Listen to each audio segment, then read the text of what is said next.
questions that will be.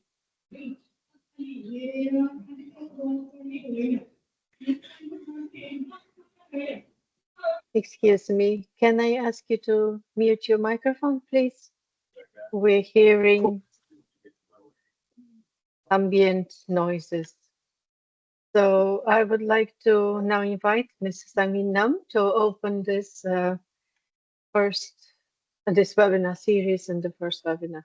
Mr. Sang-Min Nam. Thank you. Yes. Good morning, good afternoon, good evening. It's really my pleasure to welcome you to this first webinar on advancing nature-based solutions to address climate change in the Asia Pacific. On behalf of co-conveners, namely UN ESCAP, IUCN, Nature for Climate, NDC Partnership, and UNFCCC Regional Collaboration Center for Asia and Pacific. As you know, last year, it was the hottest year on the record, but the temperature increase is still continuing. This year, especially January, it was 1.75 degrees Celsius higher than the pre-industrial level. And this trend continues, and there is an increasing concern whether we could really meet the goal of a Paris Agreement. And many of you know that nature-based solution has been really key part of our NDCs and long-term low emission demand strategies. So ESCAP as a coach, ESCAP and together with UNEP, and we have this UN issue-based coalition for raising climate ambition in Asia Pacific. And we are developing annual regional review of climate ambition. So our 22 report focusing on MBS in Asia Pacific identified that 43 out of 49 regional members, including here Cambodia, Singapore, Vietnam, presenting their national cases today, are referencing to MBS in their NDCs. Also, 21 countries providing some quantification of NDCs, MBS in their NDC. Also, 16 countries are including MBS other than forest sectors. So this is quite promising. And also most of our member states' long-term low emission demand strategies are highlighting nature-based solutions and their potential contribution to achieving their net zero target. So in that regard, ESCAP has been really supporting.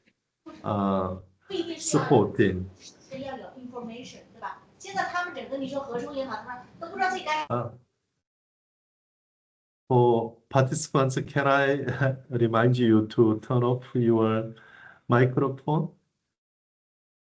Thank you.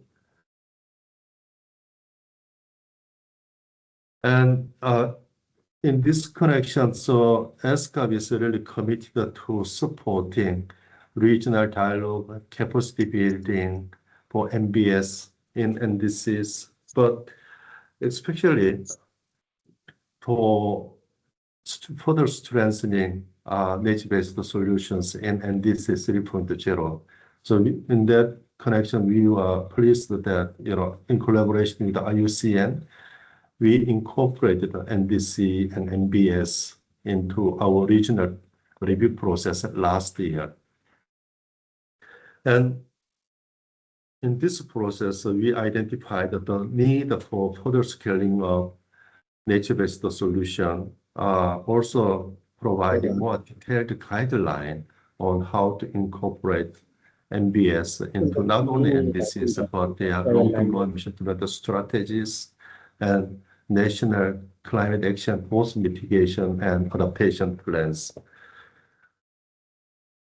But this also requires providing detailed guidance on how to quantify potential for nature-based solutions. In addition, we do need to safeguard nature for NBS.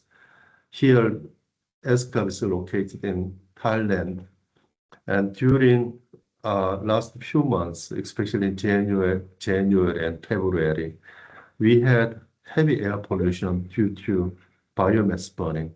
But in many cases, it is not only biomass burning in agricultural land, but it became forest fire. Like Thailand, so according to current long-term low emission development strategies, a key to achieve a net zero goal is to increase the potential of carbon sequestration potential of nature by 40 million tons during the next 20 years. But if we continue to have this forest fire, they are really losing ground for NBS for achieving their net zero goal. So one is really to how to safeguard nature and then protect and expand the nature for meeting this climate goal and biodiversity goal will be important. So in this connection, building regional cooperation, regional partnership, and regional platform is critical. In other sectors, whether energy sector and industrial sector and transport sector, we have seen increasing regional partnership or multilateral cooperation in each sector. But when it comes to NBS, despite the urgency of scaling of our action, the critical need to share our practice and knowledge to jointly accelerate the progress. The level of regional cooperation, the level of regional partnership is still at the early stage. In that regard, we are really pleased to kick off this process for strengthening regional dialogue and cooperation in partnership with IUCN, Nature for Climate, and NDC partnership, and RCC, Asia and Pacific. With that, let me conclude my brief opening remarks, and I appreciate your participation, and I look forward to having fruitful discussion today and then continue our dialogue in the future. Thank you. Thank you very much, Mr. Sang-Min Nam. Okay, so now I would like to welcome all of you now again to this webinar, which is the first webinar is going to focus on nature-based solutions and nationally determined contributions and provide some guidance and best practices. My name is Aneta Nikolova. I'm from the Environment Development Division of ESCAP, as you can see on the slide. And at this stage, we would like to play a little bit of a game with you and to invite you to use the Mentimeter. So we want to know from where are you joining us today. So if you could use the Mentimeter and please, when you use your phone to get to the Mentimeter, keep the Mentimeter after that on, because there will be other questions coming up.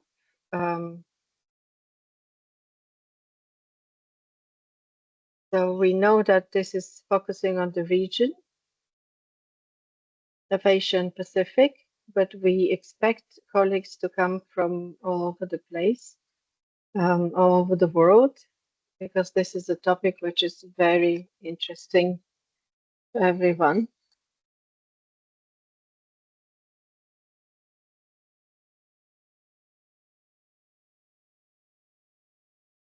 So maybe we could see some results now. We can see the map.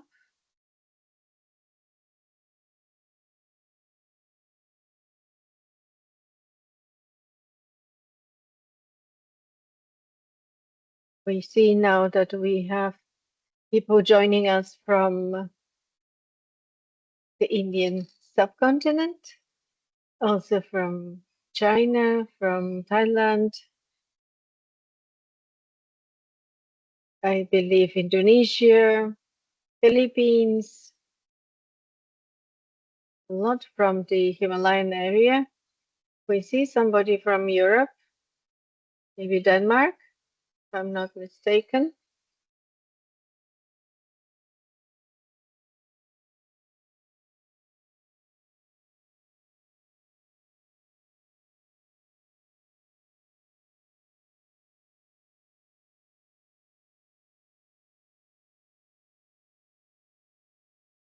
Yes, so do we give it another minute or two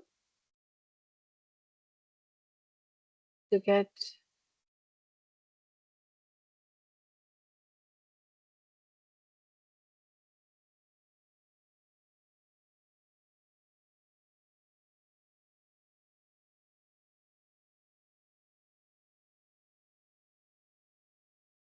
Well, it's very interesting to have such a nice and diverse group of people joining us. We see people coming even from West Asia, a lot from Southeast Asia.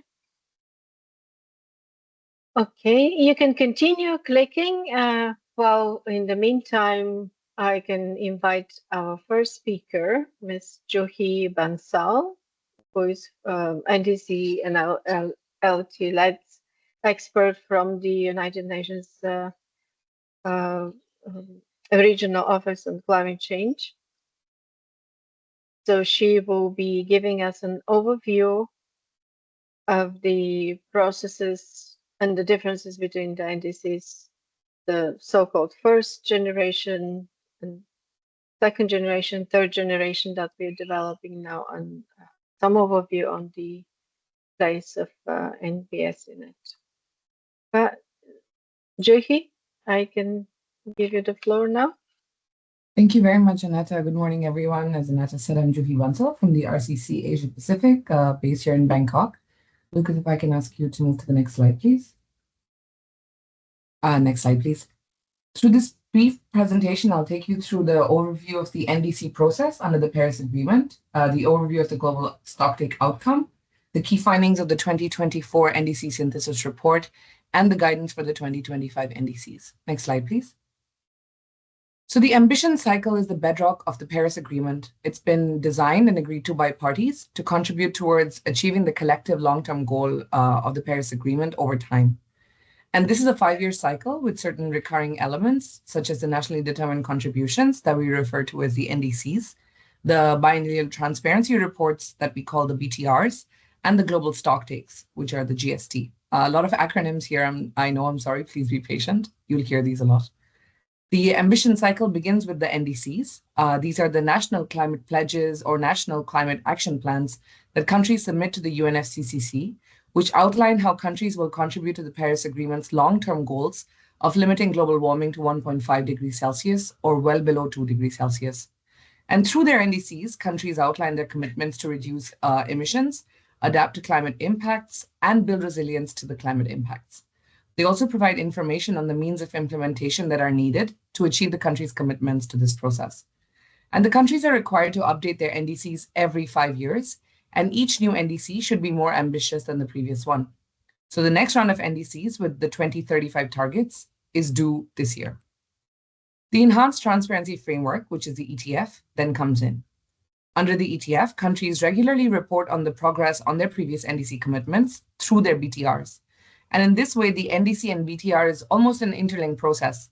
The targets that are included in the NDC are to be reported on in the BTR. And it doesn't stop there. Every 5 years, we come together to collectively evaluate progress through the global stocktake to assess together whether we're on track to meet the long-term goals of the Paris Agreement. And the outcomes of the GST, in turn, are intended to inform the next round of NDCs. And every 5 years like this, the cycle starts anew. So together, these elements, the NDCs, the ETF, and the GST, create a dynamic cycle of ambition. And this ambition cycle ensures that the Paris Agreement is a living, breathing framework which drives continuous improvement and global cooperation. It's very interesting now because 2025 will be the first completion of this cycle. Now is the time when we're seeing this process operating with all the elements in action. The first GST concluded in 2023. The first BTRs were submitted in December 2024, and the new NDCs are to be submitted in 2025. Next slide, please. So in 2023 at COP28 in Dubai, the global stocktake decision was agreed. It is 21 pages long with 196 paragraphs, and together they set out how far we've come, what we need to do, and where we need to go, and how we need to get there. So one slide truly cannot do it justice, and here I'm just trying to give you a flavor of the overall outcome, but it is critical to see the GST as a whole package, and the GST outcome needs to be seen in its entirety. So on mitigation, it's emphasized that we need to have collective action to keep 1.5 degrees Celsius in reach, and it requires urgent and deep GHG emission reduction. There's an encouragement for economy-wide NDCs, transitioning away from fossil fuels, tripling renewable energy and doubling energy efficiency by 2030, preserving and restoring ocean and coastal ecosystems, and transitioning to sustainable consumption and production. In terms of adaptation, there was a call for incremental, multi-sectoral, and transformational actions, universal early warning systems, adaptation targets to reach the global goal on adaptation, and enhancing national adaptation plans and adaptation communications.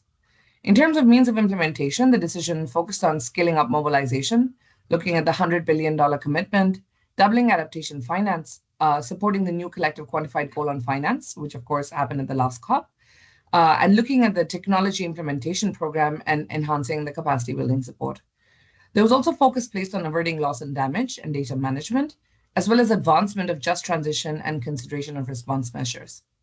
Importantly, the GST outcome also emphasized international cooperation and included cross-cutting considerations by highlighting the urgency for immediate action in light of the best available science, considering equity, poverty eradication, and sustainable development.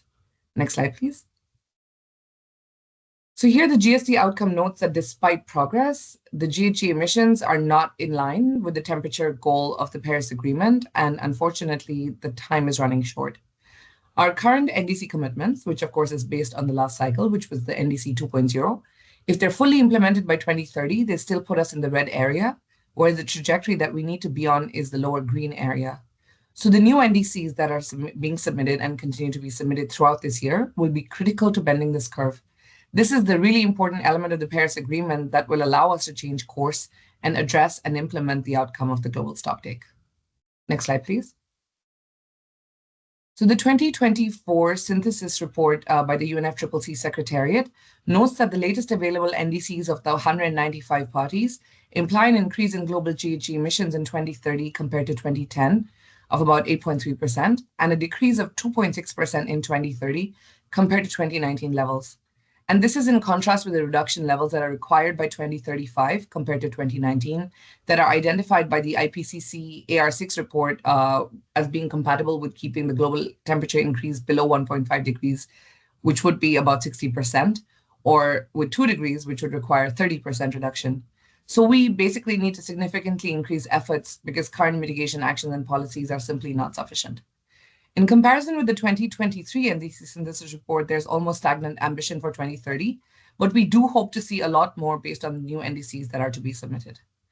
There is a strong possibility of emissions peaking before 2030, but this is contingent upon the implementation of conditional elements of the NDCs, which depend upon access to enhanced means of implementation like finance, technology, and capacity building support. Next slide, please. It is heartening to see that the quality of information presented in the NDCs, including the data underpinning parties' commitments, has improved.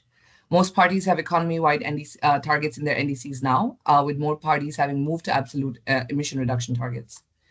Adaptation components are now increasingly being included in most NDCs, and interlinkages and co-benefits of mitigation and adaptation are better understood, also in the context of economic diversification.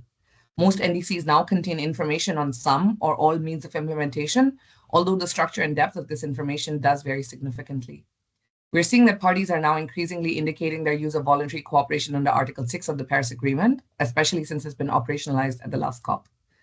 NDCs are now better aligning with broader development goals and priorities, looking indeed at achievement of carbon neutrality, national legislative, regulatory and planning processes, and other frameworks like the Sustainable Development Goals.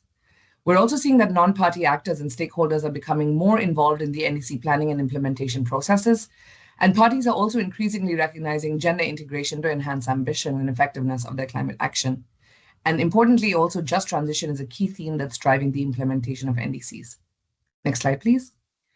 The GST provided the guidance for the new NDCs. It encourages parties to come forward in the next NDCs with economy-wide targets that cover all global greenhouse gases, the sectors and categories, and aligned with limiting global warming to 1.5 degrees, of course, in light of differing national circumstances. We see also that developed countries continue to take the lead. Developing countries should continue enhancing their mitigation efforts and are encouraged to move over time to economy-wide emission reduction targets. And NDCs and LTLADs, which are the long-term low-emission development strategies, are encouraged to be aligned. The decision also importantly recalls that the process for the new NDCs that the countries are to come forward with this year, this process has been set in place by parties through intergovernmental processes, and the new NDCs are mandatory for all countries and encouraged to have an end date of 2035. It is mandatory that the NDCs do not backslide. They are to be a progression beyond the party's current NDC and reflect the highest possible ambition. They must provide ICTU information, they must use adopted accounting approaches, and they must provide information on how the preparation of the NDC is informed by the outcome of the global stocktake. Lastly, I want to leave you with a few key messages. First, there is no one-size-fits-all. It is up to countries to prepare 5-page NDCs that focus on ICTU elements, or 50-page NDCs with a list of policy and projects. These NDCs are truly in the country's hands and should be country-owned. In the new NDCs, the country should look into how ambition can truly be unlocked, how they can be a real progression from the current NDC and contribute to global climate goals, and also address each country's unique circumstances.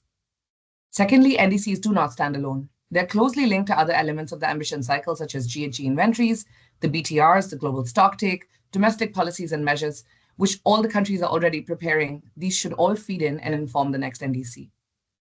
Thirdly, and most importantly, the ambition without implementation is only words on paper. And here, NDC investment plans and implementation plans are key, as well as sectoral plans and policies.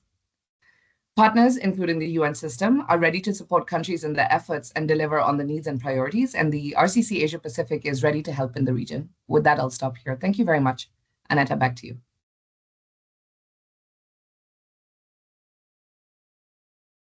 Very much.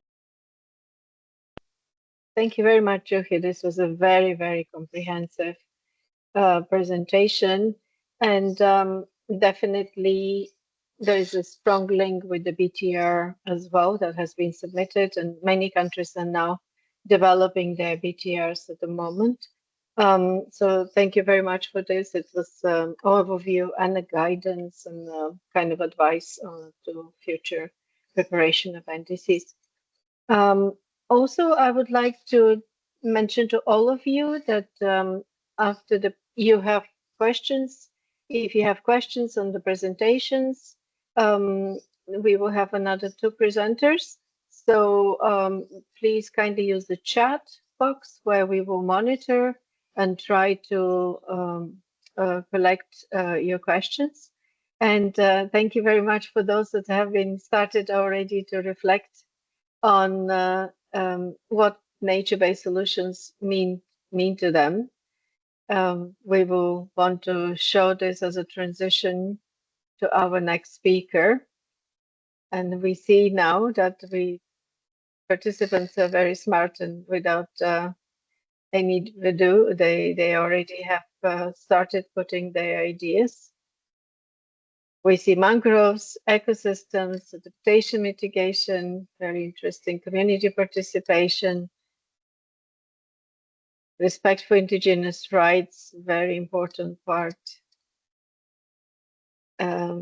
We also see protection of biodiversity, nature-centered adaptation mitigation, transformative changes, green growth, that's good.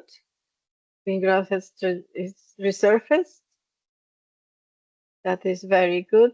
Science-based, afforestation, wetlands, collaboration, etc. So please keep on adding and keep your Mentimeter open, because we will have also another question.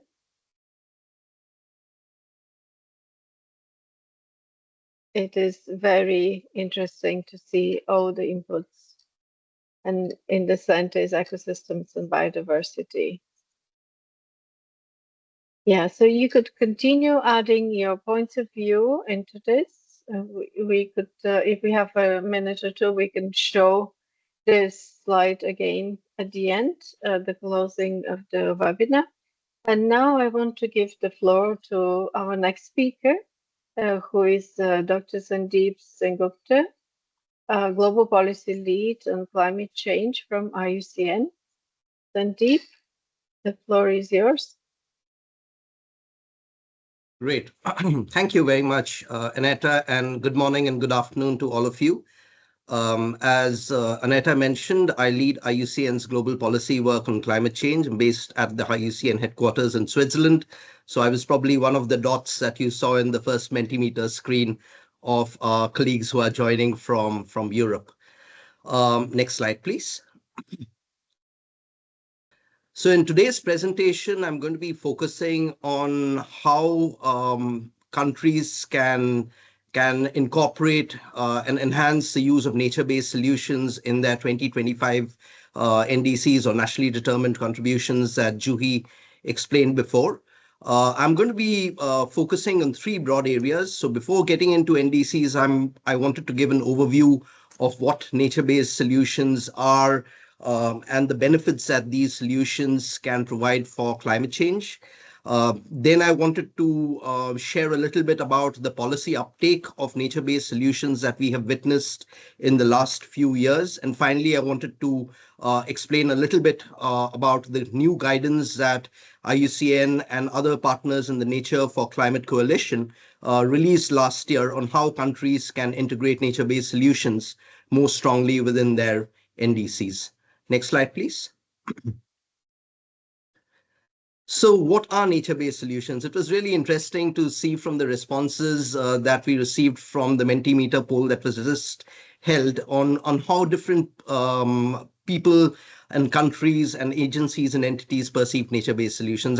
As you saw, there's a wide diversity of view, and this in a sense really called for the need for a universal, multilaterally agreed definition of nature-based solutions so that everyone could have a common understanding of what this concept meant. So what you see on the screen here is the United Nations Environment Assembly definition of nature-based solutions that was adopted by all UN member states in 2022.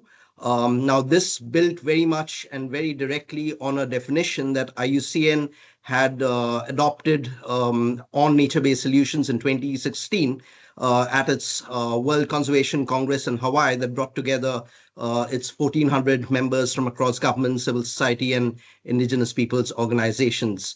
So in a sense, the definition of nature-based solutions is really focusing on actions to protect, conserve, restore ecosystems of all types, be they mangroves or forests, be they across different terrestrial, freshwater, coastal ecosystems, etc., which address environmental, economic, and social challenges effectively and adaptively, while simultaneously providing benefits for human well-being and ecosystem services, and importantly for biodiversity, as some of you already captured in the Mentimeter poll.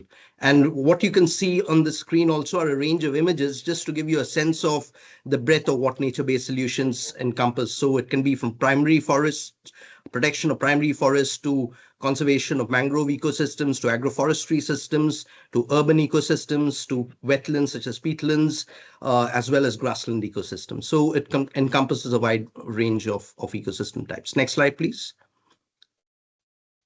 In terms of the benefits that nature-based solutions can provide in addressing the climate challenge, in this slide, I wanted to focus on the mitigation benefits of these nature-based solutions. Now, this is, it is commonly understood now, based on a range of different scientific reviews, that investing in nature-based solutions can contribute up to 1/3 of the total mitigation that is required by 2030 to keep the temperature goal of the Paris Agreement alive. So to keep temperature rise below 2 degrees centigrade, 1.5 degrees centigrade. And this slide, in a sense, presents a study that was published in Nature 3 or 4 years back that essentially estimates that nature-based solutions can save up to 10 gigatons of CO2 equivalent per year both through the protection of ecosystems, both through avoiding emissions and by enhancing the role of natural sinks. And this encompasses both protection, management, and restoration of ecosystems of all types. And this, what does 10 gigaton of CO2 per year mean? Just to give you an idea of the scale, this is more than the emissions from the entire global transportation sector today. And if designed with ambition and if designed for longevity, it is estimated that nature-based solutions can lead to a bending of the curve, temperature rise curve, both against a 1.5 and a 2-degree trajectory. Next slide, please. Therefore, nature-based solutions are really critical for achieving the net zero goal of the Paris Agreement by 2050. But it is important to stress that, it's not only nature-based solutions that can deliver this net zero target. It is what is really necessary for the Paris Agreement to succeed is emission reductions across all sectors based on the decarbonization of the global economy, accompanied by investment in nature-based solutions. And this is, again, a point that was emphasized in this report that IUCN and UNEP published in 2021, which reviewed the landscape of the mitigation potential of nature-based solutions and estimated that at least the figures you can see that at least 5 to 10 gigatons of CO2 equivalent could be delivered through these solutions, even at a conservative scale, taking into account all uncertainties and ensuring that all safeguards are in place. Next slide, please. It is important, of course, to recognize that nature-based solutions can deliver benefits not only for mitigation, but also very importantly for climate change adaptation and for disaster risk reduction. And I think most of you will be very familiar with the benefits that mangroves, for instance, offer in building coastal resilience. And it has been estimated that mangrove ecosystems alone provide over $65 billion in flood protection each year, safeguarding 15 million people against flooding across the world. Equally, the role of green spaces and building urban resilience, for example, through absorbing stormwater runoff, reducing the urban heat island effect, reducing drought impacts, indeed also reducing carbon, has been increasingly recognized by urban planners in different countries around the world. And you can see some of these examples being taken up through the Spawn City concept in China and indeed in the US and in various other geographies. Next slide, please. Now, in this slide, I just wanted to give a sense of the applicability of nature-based solutions across the entire landscape at scale, from ridge to reef, if you will, to show the different sorts of interventions that can be undertaken, be it from forest landscape restoration in the upper reaches of a watershed to river, floodplain and wetland restoration for better water management, to agroforestry systems in working lands, indeed to mangrove and coastal reef restoration and conservation, and urban NBS, as I just mentioned. So the applicability of nature-based solutions is indeed possible across different elements of the landscape in different settings. Next slide, please. Now, on account of these various benefits of nature-based solutions, what we have witnessed is really an increased policy uptake and recognition of the concept of nature-based solutions in the last few years, and particularly between 2019, when the UN Secretary General had convened a climate action summit in New York, and nature-based solutions was identified as a dedicated track for action, through in particular to 2022, when I mentioned the UNIA adopted a formal multilateral definition on nature-based solutions, which consequently also led to its formal recognition within the decisions of the COPs of each of the 3 Rio conventions, so the UNFCCC, the UN CCD, and the CBD. And it's likewise also been recognized in the declarations of the G20 and the G7, for instance. Next slide, please. I just wanted to focus a little bit on the policy uptake and the recognition of nature-based solutions within the UNFCCC process itself. And here again, this is just to give you a sense of the recent COP decisions dating back to COP25 in 2019, which for the first time underlined the essential contribution of nature in addressing the biodiversity and climate loss, biodiversity loss and climate challenge in an integrated manner, through to COP26 in Glasgow, which recognized that these two challenges were deeply interlinked, and indeed through to COP27 in Sharm el-Sheikh, which for the first time recognized explicitly nature-based solutions in decision text, and encouraged parties to integrate them into their mitigation and adaptation efforts. Next slide, please. Juhi already explained in detail the global stocktake decision that was adopted at COP28 by parties. And this decision, and you can see for yourself the extent to which this decision incorporated the concept and the role of and the benefits that nature could play in achieving the goals of the Paris Agreement. So whether in terms of achieving the Paris Agreement temperature rise goal, indeed, for the first time, it put in place a specific target for halting and reversing deforestation forest loss by 2030. It called for all biodiversity-related climate actions to be in line with the Kunming-Montreal Global Biodiversity Framework of the CBD. It encouraged the use of these various integrated approaches, including nature-based solutions. And indeed, the global goal on adaptation, which was a separate decision, but also part of the global stocktake decision, included concrete targets for adaptation, including for which called for accelerating the use of ecosystem-based adaptation and nature-based solutions. And this is, as Juhi explained, meant to inform the preparation and submission of the next round of NDCs that countries are undertaking at the moment. Next slide, please. So here we get into the guidance on nature-based solutions and the incorporation of nature-based solutions within NDCs. This is something that IUCN has been working on for a number of years now, dating back from 2019, when IUCN, together with Oxford University, brought out the first guidance on how countries could incorporate nature-based solutions within their 2020 NDCs. And back in the analysis of the INDCs, or the intended NDCs that were submitted by countries at that point, we could already see that around 60% of parties had already incorporated nature-based solutions in one form or the other, but they were not explicit, and some of them were quite vague and not really specifically worded. In the 2021 report that we released with UNEP, we tried to do further analysis across different geographies and across different ecosystem types. And here again, we saw a great deal of variation. Next slide, please. And in the most recent analysis that we have undertaken on this, drawing on 2023 data, both from the NDC synthesis report of the UNFCCC and the Nature-Based Solutions Initiative of Oxford, we could find that at the moment in their 2020 NDCs, around 84% of all the NDCs include elements that call for protection, restoration, and improved management of ecosystems. 41% of NDCs explicitly use the term nature-based solutions. And then over half of the NDCs include measures for reforestation, afforestation, restoration, and on focus on coastal and marine nature-based solutions. But here again, there is variation in the amount of specificity and detail. Next slide, please. So taking that into account, last year, as I mentioned, together with our partners in the Nature for Climate Coalition, we brought out new guidance on how countries could incorporate nature in their 2025 NDCs.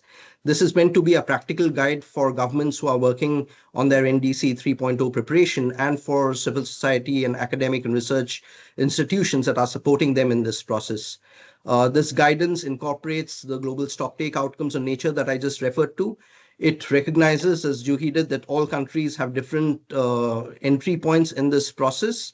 NDCs are, after all, meant to be nationally determined, but the guidance does provide best practice examples, case studies, resources, and tools that can be beneficial in this process that countries can draw upon. And it really provides 15 non-prescriptive recommendations that are organized in 4 different sections. So section 1 focusing on a preparatory phase that countries can undertake as they plan for developing their NDCs.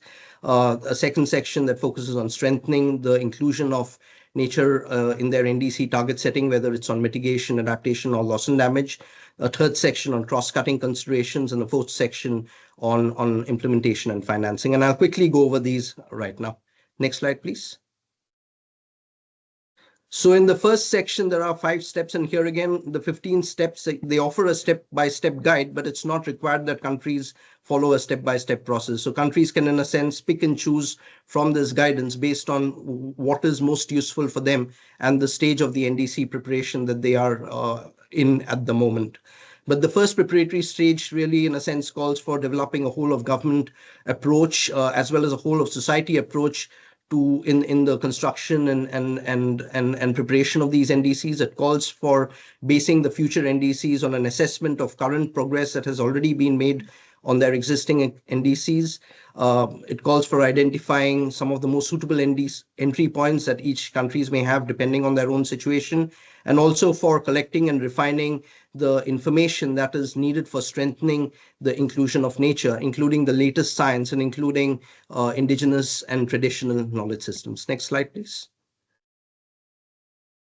And having undergone that preparation phase, the next phase of the guidance really focuses on what can be done concretely to strengthen the incorporation of nature-based solutions in the 2025 NDC targets. And here again, we call on countries to enhance their NDCs to their level of highest possible ambition, as called for in the Paris Agreement, including through economy-wide targets that maximize the use of nature-based solutions. But at the same time, if countries wish to put forward sectoral targets, then the guidance also provides information on how they can do so, not only within the agriculture, forestry, and other land use sector, but also in specifically in relation to wetlands and coastal ecosystems. And likewise on how they can integrate and strengthen the adaptation targets by incorporating ecosystem-based adaptation approaches and nature-based solutions. Likewise also for loss and damage. And importantly, the guidance also incorporates what countries can do to incorporate these solutions in non-AFOLU sectors. So for example, in relation to urban spaces, or in relation to when it comes to the expansion of renewable energies, how can they make sure that these interventions have not only don't have any negative impacts on nature, but can actually be nature positive. Next slide, please. And in terms of the concrete cross-cutting considerations, we really, in a sense, urge countries to maximize the synergies between their NDCs and the other important policy instruments that countries also have under various other processes. So, for example, the NBSAPs, so the National Biodiversity Strategies and Action Plans under the CBD, or the land degradation neutrality targets under the UNCCD, and indeed the Sustainable Development Goals, and indeed any other national frameworks and strategies that they may have at the national level. Also, to enhance recognizing that nature-based solutions provide benefits for both mitigation and adaptation, to ensure the consistency and coherency across both of these elements to maximize the dual benefits that nature can provide. And very importantly, to also apply rights-based and equitable approaches to ensure inclusivity across all of the NDC targets related to nature, to take into account the important role that indigenous peoples and local communities play on the ground in this process. Next slide, please. And finally, as Juhi also mentioned, NDCs are only as good as their implementation ultimately.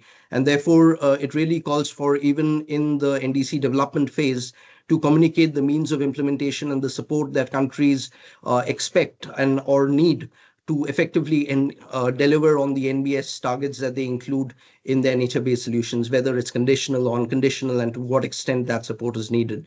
And also, what are the sorts of structures and policies that they need to effectively implement the targets that they put in place. So, for example, through an NDC implementation roadmap, whether, for instance, they call for incorporating the IUCN Global NBS Standard, which I'll explain in a second, or through other measures. Next slide, please. And this is really, I think, my penultimate slide. I wanted to end by already flagging some of the established best practice that exists for guiding NBS implementation on the ground. And here again, I think at the first point is just to mention that and reiterate that NBS is underpinned by 4 operational caveats. That the first step really for NBS to succeed is to undertake ambitious emission reductions.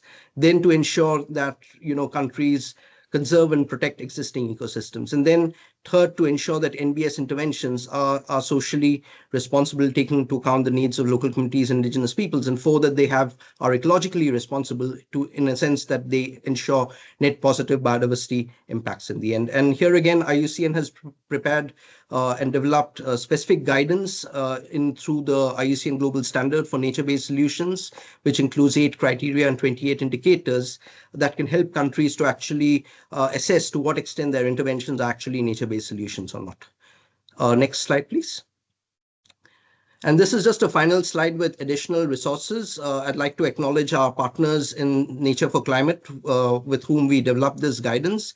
There is also a QR code here that some of you may use to scan. I'll also drop the link to the guidance in the chat itself. Thank you again. I'll stop here. Back to you, Aneta.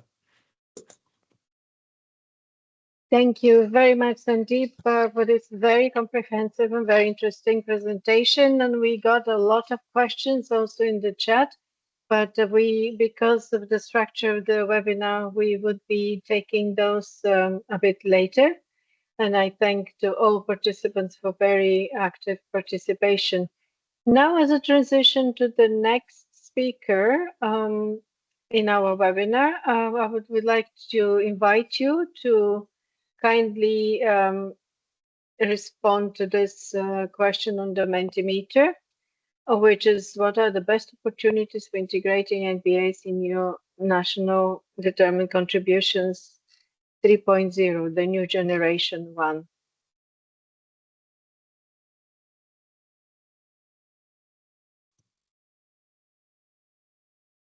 So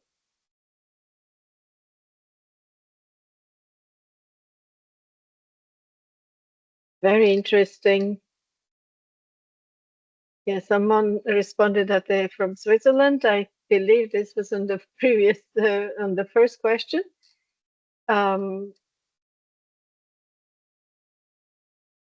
Or maybe that's a reference to the landslide that happened. We see also that this is an opportunity to really deal with the triple planetary crisis using one stone, as we say. People were also talking about follow and blue ecosystems related targets, integrating right-based and genuine participation of indigenous people and local communities in actually protecting NBAs, but also in the NDC process, green-blue infrastructure, blue bonds, mangrove restoration, community-based mangrove restoration. Very interesting inputs from all of you. Thank you very much for the fantastic ideas. I really hope that some of you are involved in the NDC preparation and can influence that. I see urban forestry, that's very important. Green infrastructure in urban areas, they're all connected. We see community-based mangrove restoration, I said that, incorporating fishermen and farmers in the mangroves and the wetlands reservation, restoration of ones. We might need to learn more about this, but also including in the MRV technologies, linkages to agriculture, circular economy approaches. That is very interesting. More renewable energy in urban areas, I guess, combined with the greening, peatland restoration, combating desertification.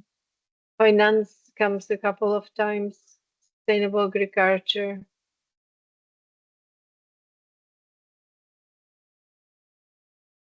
Income generation, that is very interesting view as well.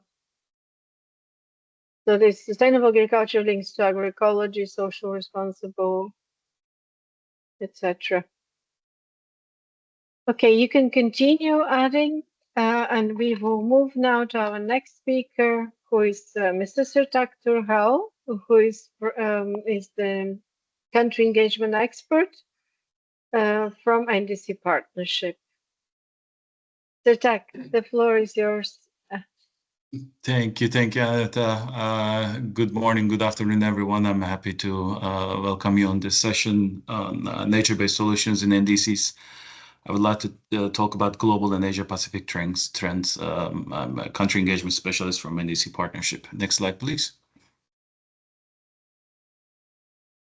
Yeah, I'll walk you through the key events and insights on NBC and are being integrated in NDCs globally in Asia Pacific region. Also, later after my presentation, I will be setting the stage for a deeper discussion on the country speakers. Next slide, please. I'll give a little bit overview on the NDC partnership. Partnership launched in 2016 on COP22. NDC partnership has more than 130 member countries and 200 members, institutional and partners. Our mission is to support translating their climate ambitions into the concrete actions. We do this by aligning support with the national priorities and helping governments access the right resources and knowledge partnership. Next slide, please.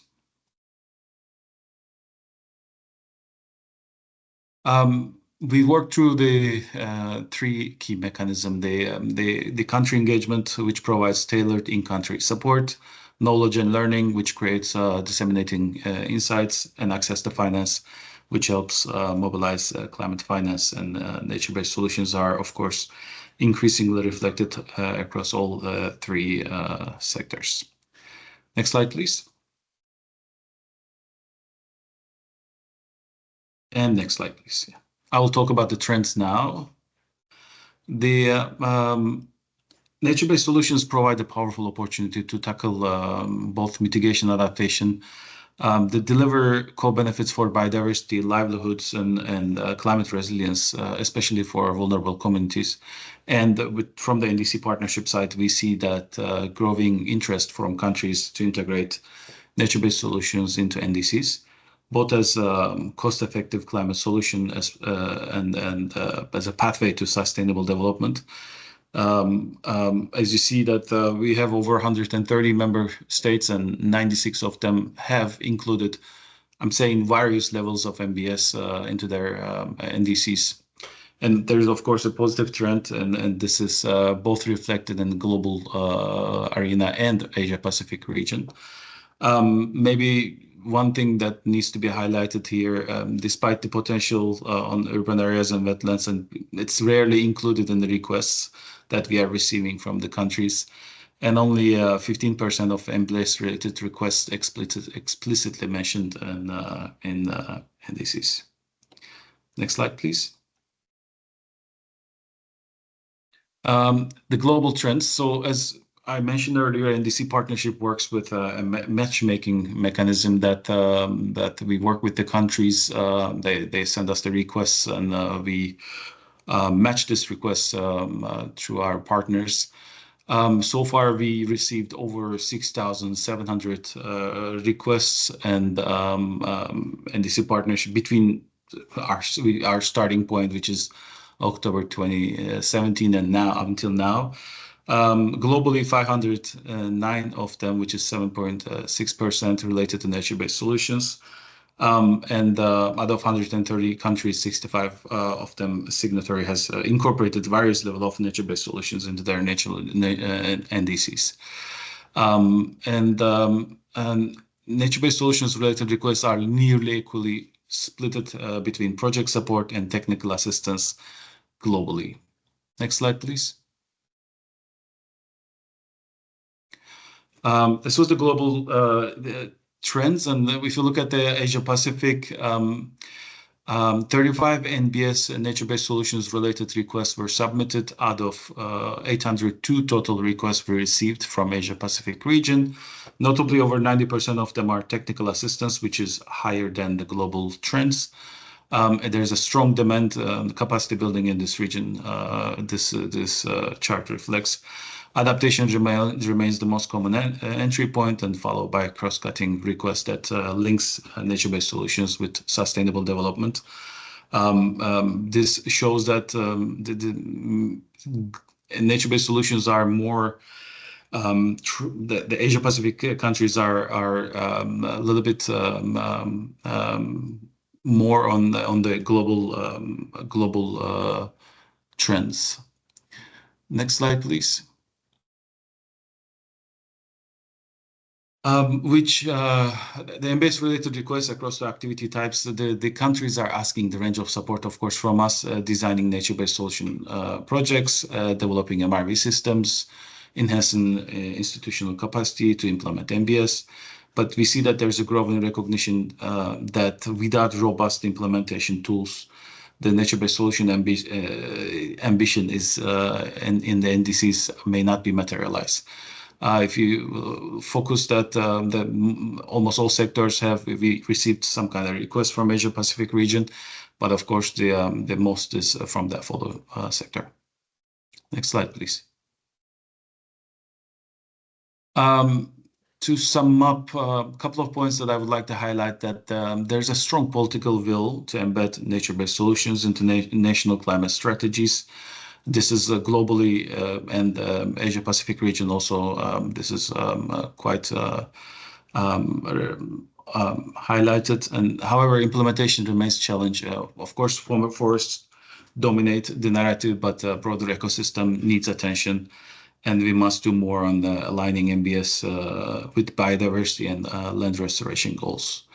Thank you very much. This was my short presentation, and with this overview, I would like to shift our focus to the country level experiences and to see how nature-based solutions are being operationalized within the different national contexts, whether directly it could be through NDCs or embedded broader planning framework implementation strategies.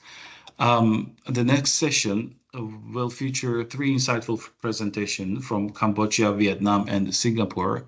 And I will invite our esteemed country representatives to share their experiences on nature-based solutions are being advanced through national climate policy planning. This includes not only explicit to reference in their NDCs, but also through sectoral strategies, national development plans, or other relevant implementation frameworks. We are honored today that we have representatives from 3 countries, Cambodia, Vietnam, and Singapore, who will each share their unique respective advancing nature-based solutions in their national context. Their contributions hopefully will shed light on motivation and enabling factors on the operationalization of the MBS. One reminder before we begin, as Anita mentioned, that we will have the question and answers session at the end of this country presentation. So please keep your questions for the end of all 3 presentations, or you can reflect them in the chat that we will try to address. Let us begin with Cambodia. Now I would like to welcome Mr. Kamal Uy from Cambodia, Minister of Environment. Mr. Uy is a Deputy Director at the Department of Climate Change within the Cambodia's Minister of Environment. Mr. Uy, floor is yours.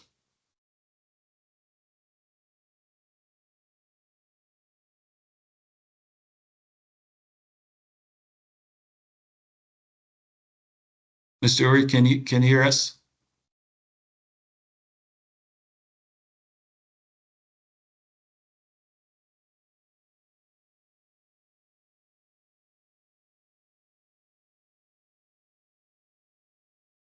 Mr. Uy, can you hear us?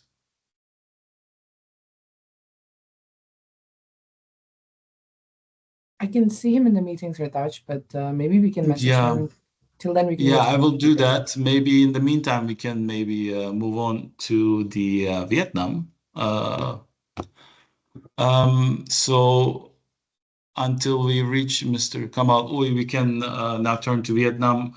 Dr. Lee Huan Phong is Associate Professor and Vice Director of the International Cooperation Division at the Vietnam National University of Forestry. His work promotes traceability, legality, and sustainability in the forest resource use. Mr. Lee Huan Phong, floor is yours, please.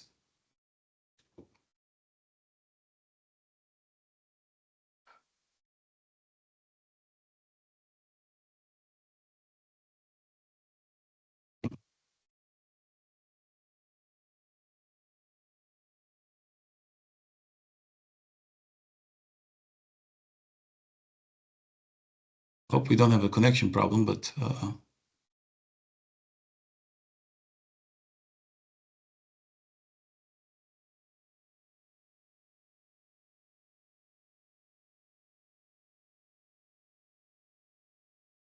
Okay, I'm also trying to reach him. In the meantime, I know that Ms. Lim Hui Huan is here. Maybe we can start with Singapore presentation. Miss Lim is the site manager for Karangi Coastal National Park under Singapore's National Park Board. She has led habitat enhancement and nature plant restoration initiative and worked closely with conservation teams. Please, floor is yours.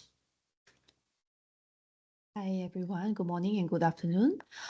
So I will share a little bit on how Singapore intends to transform our city in nature with a case study at Kranji Coastal Nature Park where I'm working at. Next slide.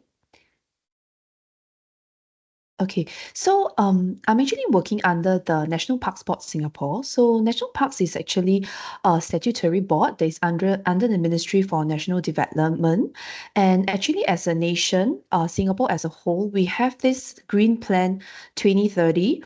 Which is a vision that we collectively among the different agencies we want to achieve. So under the National Parks Board, we have this city in nature vision. This is also one of the pillars of this Green Plan 2030 to create a green, livable and sustainable home for Singaporeans. Next, please. And to achieve these, we actually want to apply nature-based solution to achieve a few three key resilience for the country. So that will be climate, ecological, and social resilience, which I will demonstrate in the case study that I'm going to share. Next. Okay, so to give you a context, the Kranji Coastal Nature Park is located at the northwestern side of Singapore. So it is actually part of the bigger Sungai Buloh Nature Park network. So Sungai Buloh Nature Park network at its core, it's the dark green color that you see at the top right-hand map. That is where the Sungai Buloh Wetland Reserve is. So this is the nationally gazetted wetland reserve, nature reserve that is nationally protected. And then buffering this core area, we have our nature parks, which Kranji Coastal Nature Park is one of it to the eastern side. And of course, you have other nature parks that are buffering this core conservation area, which you can see on the west side. There's the Lim Chu Kang Nature Park as well. So we were actually facing an issue at this Kranji Coastal Nature Park, where if you can see at the bottom left map, we actually have a dam that actually goes over, that is actually part of the Kranji Reservoir. So this dam was created back in the 1970s. So it's actually managed by our Public Utilities Board, which is the national agency that is in charge of all our water supplies. And if you can see that at that small little channel, so during a storm, there will be release of water from the reservoir, right, to prevent inland flooding. And the water is only released at that small little gap you see between the Kranji Reservoir Park and the Kranji Car Park B. So there's like a tiny gap where the water will usually gush out. And because of that, along the coast where the red dotted lines are, that is the part where we had been facing erosion of the mangrove. So I have a couple of pictures on the left bottom corner that you can see where my colleague is standing. And the undercut is actually as high as above her knee. So the mangrove roots are all exposed, and we even have a structure which is called the fantail pot that is almost falling into the sea. And we had to do a localized rock revetment just to strengthen and make sure that the pot doesn't fall into the sea. So next, please. Yeah, so actually to counter this challenge, we actually spent almost 10 years worth of environmental impact studies to study the area, the hydrology of the area. And we understand that this area, there is a natural water flow that actually brings in mangrove propagules from nearby Mandai mudflat. So because of that, we actually designed this rock revetment. We have this plan to build this rock revetment along the whole coast. And this is how we built it is we actually used big rocks and fit them in like a jigsaw puzzle. And then in between these big rocks, we actually put in the small rocks, and we do not actually fill in with the usual concrete concrete structures because we wanted sediment accretion to happen. So the rock riverment actually does three things. One is to stop the erosion. The second is to encourage sediment accretion at the bottom, at the toe, where it's nearest to the sea. And then the mangrove propagules can actually grow on the sediment. And actually, to our surprise, once we build this within 3 months, we can actually see mangrove propagules that lodge themselves in between the rocks and growing on their own. Yeah, so if you can see the picture for January 2020, that was when we first built the rock revetment. You can see the mangroves trees are the dark colored ones that are close to the seaside. So these these photos are actually taken at low tide. So the mangroves that are remnant, we did not actually touch it. We only hugged the existing coast and we built the rock revetment along the coast. And the only part where we did some form of planting was actually at the orange soil area, because the whole north coast of Singapore is actually devoid of any coastal plant species specifically. So we actually worked very closely with our native plant center, who actually goes to our offshore islands to collect some of these native local coastal plant species, and then we bring them in and we planted up the this, we call it the vegetation belt, with these coastal plant species. And we specifically also choose plant species that are that have nitrogen fixing properties to help enrich the soil, and also are fruit bearing to support the local fauna in the area. So you can see that with the community, which I'll share in the next slide. You can see the photos transitioning, from January 2020 to 2022 and 2024. So this is a good snapshot of how a coastal forest restoration actually worked over the years. Next slide, please. Yeah, so the other part, so we already settled, not say settled, but we already talked about the ecological resilience, where we actually help to do some habitat enhancement. But for the next part, which is the social resilience, which is something that we place a lot of importance is to involve the community on the ground. So the whole of Singapore, for National Park Sport, we have this 1 million trees movement, is to encourage all the families, the nature groups, the students, a family with children, or even individuals who are interested in this whole movement. So it involves the whole Singapore and all the community coming together to do some work on the site. Yeah, so this is also in a way how we try to bring in some of the social resilience, because we don't want the site to be just plant and go. We want it to sustain for a long time. So actually some of these groups have actually come back as well after the planting, just to help us with the weeding and the maintenance of the site and taking care of the site. And that's how you can see the forest transform from a flat orange soil to a developing coastal forest right now. Next, please. Sorry. Yeah, so with the restoration of habitats, it actually helped to support the local fauna in the area. So we have already stopped planting since December 2023. And these are some of the animals that we have seen that actually come back to the site. So you have your egrets, your otters, your snakes, and the pink-necked green pigeon, which moved into the site. Yeah, so so that's all I have. I hope this is a nice case study for you to consider. But as what the previous speaker said, that nature-based solution is very catered to your site.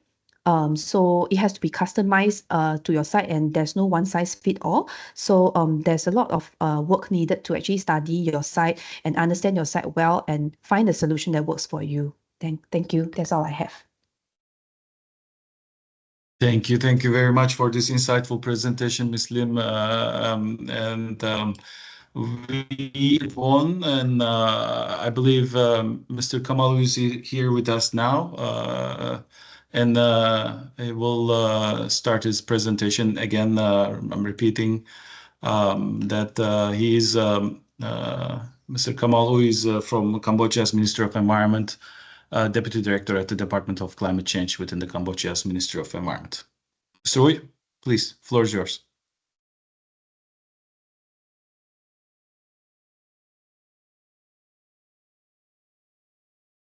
Mr. Hui, can you hear us?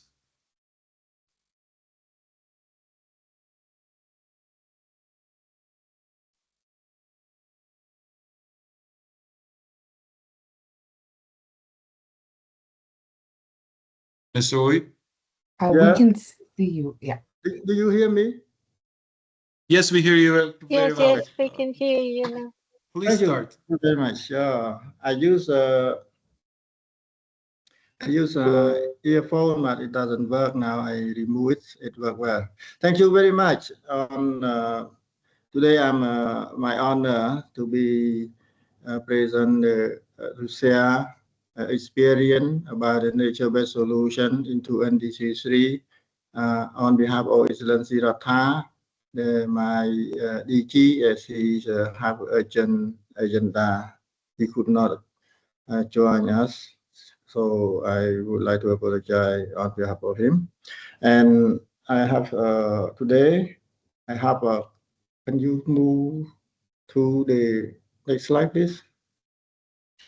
Yeah, I would like to share you all the 4 key information about the national environmental policy and strategy and achievement on that work so far, and the core fundamental environmental policy circular strategy framework, and the last point about the mechanism, market mechanism in Cambodia implementation. Thank you. And next, please. So to me, for Ministry of Environment, the NBS mean that is a holistic approach. It means that measures addressing livelihood, ecosystem, and climate change are internally designed to stimulus benefit to others. This create a virtuous cycle of positive impact.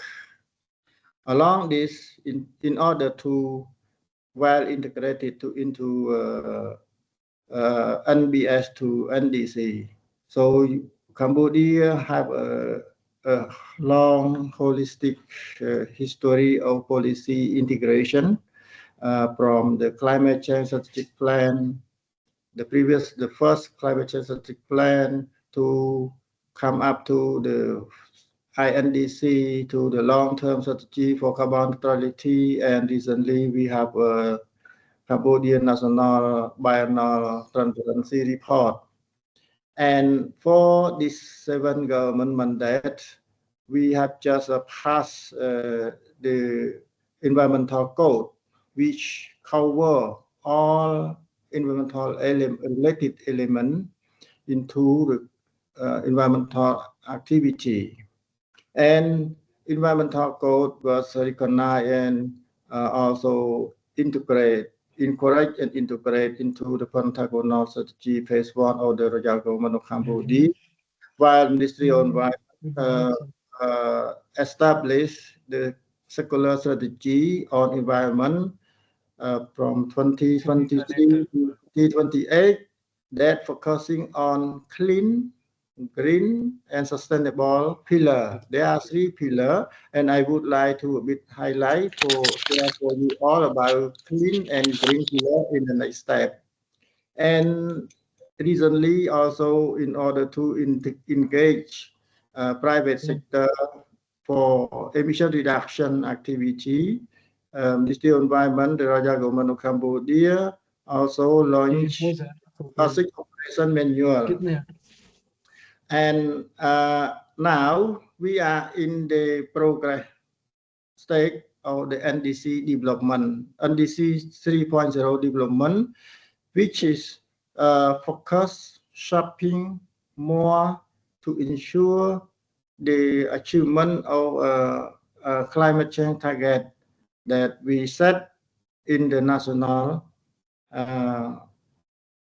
policy, that by 2030, we will reduce emission reduction 50%, and by 2050, Cambodia become a carbon neutrality country. Move ahead, please. Next slide. Yeah, this is just indicate you how Cambodia intention plan in the long-term strategy for carbon neutrality. We from until 2030, we plan to reduce 40% of emission, which full sector play a very important role in all the emission sector.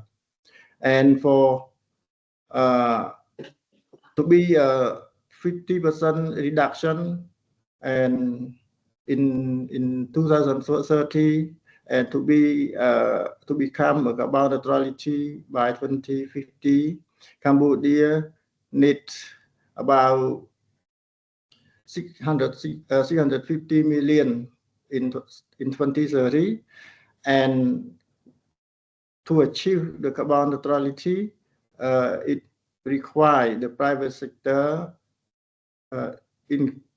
engage about 75% of the total budget. This is our target, our planning in the long-term strategy for carbon neutrality. Can you move next, please? Next slide. Yeah. The other point about the achievement for REDD+ reduction of emission from deforestation and forest degradation. With the World Bank support from 2010 to 2022, Cambodia made a great achievement, a lot of policy and guideline paper for implementation. I would not explain one by one, but you can read a lot here, from the national REDD+ strategy to safeguard information system. We develop also emission factor for forest sector, and we also submit the forest reference level to the UNFCCC Secretariat, and we also doing a REDD+ project on ground. Nowadays we have 15 REDD+ project site, which among that only four projects have been generate carbon credits and get payment from the voluntary carbon market. While the other 12 or 13 projects are under progress. Could you move, please? Yeah. This is just a recent policy and strategic paper about the circular strategy on environment that Cambodia Ministry of Environment engage. Here, this point, I like to highlight two key pillars about how Cambodia work with clean pillar and how Cambodia would addressing green pillar. To clean pillar, we focusing on three subjects. One, cleaning in the air, when we consider and take action on monitoring air pollution, ensure for air quality, being clean in the air, and then clean in water. We also addressing, engaging managing water pollution, and water quality. So we activate and engage private sector, factory, urban area, urban authority to manage and engage and manage the water pollution, ensure that the biodiversity, water biodiversity, fish, keeping good quality for food intakes. And then clean also in mind. We try to educate people. Now we have a strategy, national strategy on cleaning, like Clean Cambodia. Cambodia can do national road, no plastic. Today I don't use plastic bag to combat again plastic pollution. So it now, the result is 11 million people, citizens, participate in this campaign.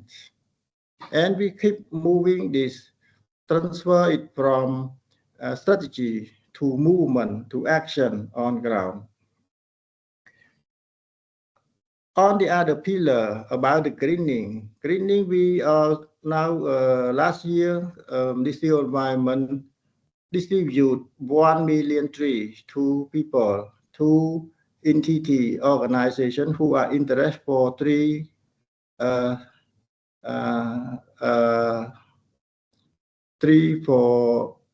planting. And this year, Ministry of Environment plan to distribute another 3 million trees to stakeholder, for in the city, in the rural, family tree planting, and other. In the greening, green pillar also, Ministry of Environment, we also implement law enforcement in the protected area. We have 73 protected area around the country, in the country. So we, to ensure that national protected area biodiversity and all type of species in the protected area are very well protected effectively as well. And we also, while we planting tree, also we are thinking about the biodiversity, about the fruit tree, wild fruit tree, to ensure that the food supply for the wildlife, for the bird, for animal can feed from. So cleaning, greening and cleaning is a very key important pillar for us. Without these two pillars, we will not be able to achieve the sustainable. So sustainable, we will work more widely on national and international level. For example, like we joining the climate conference, and then we negotiate. We have building the environmental diplomatic for the country as well. So I would like to quit the circular strategy on environment at this point, and can move forward, please. Okay, the last point to be shared with you all is about how Cambodia implement carbon market mechanism for emission reduction project. I inform you, we have 15 REDD+ projects and other non-forest sector emission reduction project, particularly in renewable energy efficiency. So you see here, there are 3 key market mechanism: Green Climate Fund result-based payment, voluntary carbon standard, and the joint crediting mechanism. Is a JCM is a bilateral mechanism between Cambodia and Japan. VCS, we follow with the VERA standard methodology, and Green Climate Fund. So now Cambodia follow all this mechanism, while Article 6 Operation Manual, the last column, we just recently launched, and Article 6 Operation Manual allow the country partner or entity can transfer the carbon credit result from the emission reduction project to the other country. And now we have some cooperation activity, for example, between Cambodia and Singapore, and another one country is South Korea. So now, for the time being, for REDD+ project, we also study that how can we integrate more than one two mechanism in the landscape area to work together. This is under study and development, research and development. So that's all that I would like to share in this event. Thank you very much. Thank you, Mr. Wei, for this elaborate presentation. We know that Cambodia has made notable progress integrating ecosystem-based approaches across key policies instruments, and this was a great presentation.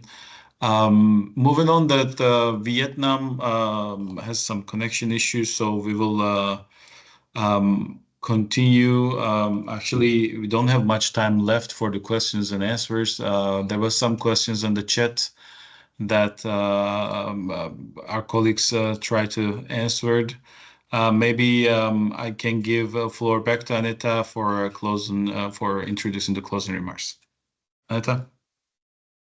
Yes, thank you very much to our distinguished panelists. Despite of the connections with the Vietnam professor, we still will be able to show the presentation if they wish so. Now I want to give the floor to Mr. Dindo Campilan, the Regional Director for Asia and the Hub Director for Oceania of IUCN, to close this webinar. Thank you. Anita, can you hear me? Yes, we can hear you very Thank you. well. Thank you very much. First of all, I'd like to thank all our partners and speakers for today. There are three takeaways from this 90-minute webinar they have. First, I think this has emphasized that climate change and biodiversity loss are two sides of the same coin. We have already established today that to address climate change, we need to look at biodiversity loss and vice versa. That's an important message moving forward. The second one, of course, and more specifically, is how to integrate nature into NDCs. But at the same time, let me also have the reverse flow. How do we integrate climate action into NBSAPs? I mean, if you look at the Global Biodiversity Framework, Target 8 talks about minimizing climate change impact on biodiversity, as well as building resilience.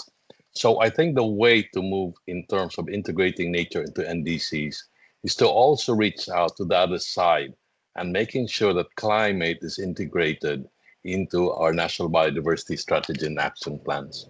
But I think most importantly is actually the synergy that we have created today between the climate and nature communities. It's not usual and it's not often that we actually bring the climate and biodiversity communities together in one platform and one discussion. But I also encourage us to even go beyond, look at particular sectors. Together, the climate and nature communities can join forces in reaching out to other sector, whether it's transport. When I was reminded, next week is the UN Ocean Conference. Maybe some of you are going to be in Nice, France, and also in Monaco, talking about ocean and blue economy. That is just an example of the many events and places where the messages we have conveyed today need also to be mainstreamed into these other fora. Let's think about the reminder from UNFCCC in September this year, and as a prelude to COP30 in Belém, countries are supposed to submit their new NDCs. So we, all the partners here today, from ESCAP, NDC Partnership, UNFCCC Regional Collaboration Center, Nature for Climate, and of course IUCN, we stand ready to help you. This is just the beginning. In fact, there's a series of webinars for this. So we're here to help you in whatever way we can, whether it's our knowledge, expertise, our products. And most importantly, let me invite you to IUCN's World Conservation Congress in October, so-called Olympics for Nature. It's taking place in Abu Dhabi, where again, climate and biodiversity nexus will be front and center in the discussion. So I'd like to thank you all today and to encourage you to continue this dialogue. As I said, there are many upcoming webinars still in store for us, but let's have this dialogue continuing, and more importantly, let's translate these ideas into action. And with that, I formally close this webinar today and looking forward to keeping in touch with all of you. Thank you. Yes, thank you for joining. Thank you to all speakers. Big applause. And please keep your eyes open for the next webinar. You could go and register on the same web link that I have provided to you that leads you to the common website of the series of webinars. So please, if you're interested to join the next one, it will be on 3rd July from the same time, and kindly register using the link there. You can find all the presentations also on the website I've provided earlier. Thank you very much for joining us and for your active participation. We took note of some of the questions, but we'll try to put some information additional to respond. Thank you. Thank you very much. Have a great day. Thank you, everyone. Thank Thank you. you. Bye-bye. Bye-bye. Thank you. Bye-bye.